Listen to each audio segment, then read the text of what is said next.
சென்னையில் ஆட்டோகிராஃப் படத்தின் ரீ-ரிலீஸில் நிகழ்ச்சியில் கலந்து கொண்ட இயக்குனர் அமீர், நடிகை ஸ்னேகா ஆகியோர் கூறியவற்றை தற்போது பார்க்கலாம். Hello, mic check 1 2 3.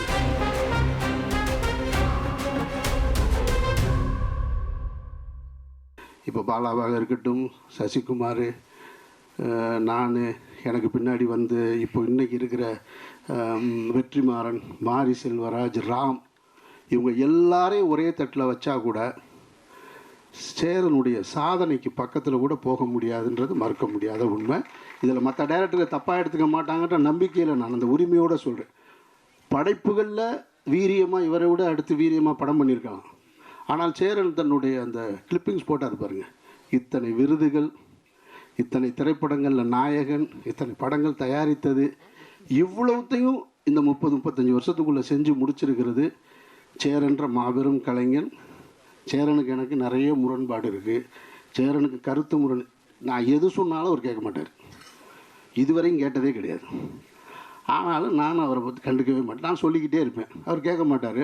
அப்புறம் கூப்பிடுவார், சரி வர்றேங்க அப்படின்னு கேட்குறது மாதிரி சொல்லுவார். அப்படியா, அது பண்ணிக்கலாம், நான் யோசிக்கிறேனே காலையிலம்பார். அவர் என்ன முதல்ல சொன்னாரோ அதுதான் செய்வார்.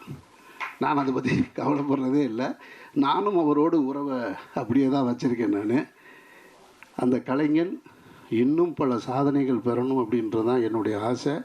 சேரன் வெற்றி அடைஞ்சால் நான் சினிமாவில் இன்னொரு இயக்குனருடைய வெற்றி அடையணும்னு, பணத்தாலையும் புகழாலையும் வெற்றி அடையணும்னு எப்பயுமே யோசிச்சுட்டு இருக்க ஒரே இயக்குனர் சேரன் மட்டும்தான். கண்டிப்பாக சேரன் சார் நெக்ஸ்ட்டு பேசுவார்.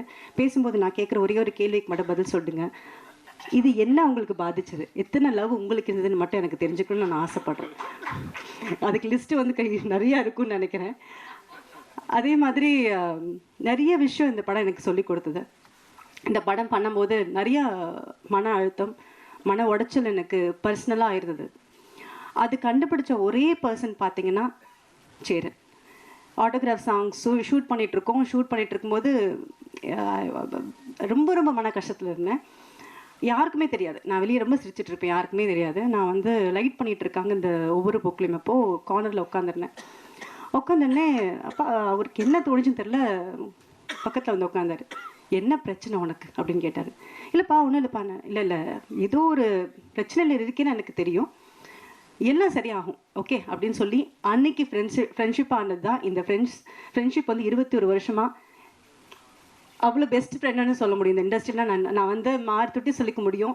என்னோட dear best well-wisher and best friend யாருன்னு கேட்டால் நான் சேருன்னு சொல்ல முடியும். இப்போ நிறைய லவ் வந்துருச்சு. ஜென்சி லவ் வந்து வித்தியாசமாக லவ் பண்ணுறாங்க. ஆனால் லவ்னா இதுதான் அப்படின்றத காமிச்சிருக்காரு. கண்டிப்பாக இது எல்லாருக்கும் பிடிக்கும். Hello, mic check 1 2 3.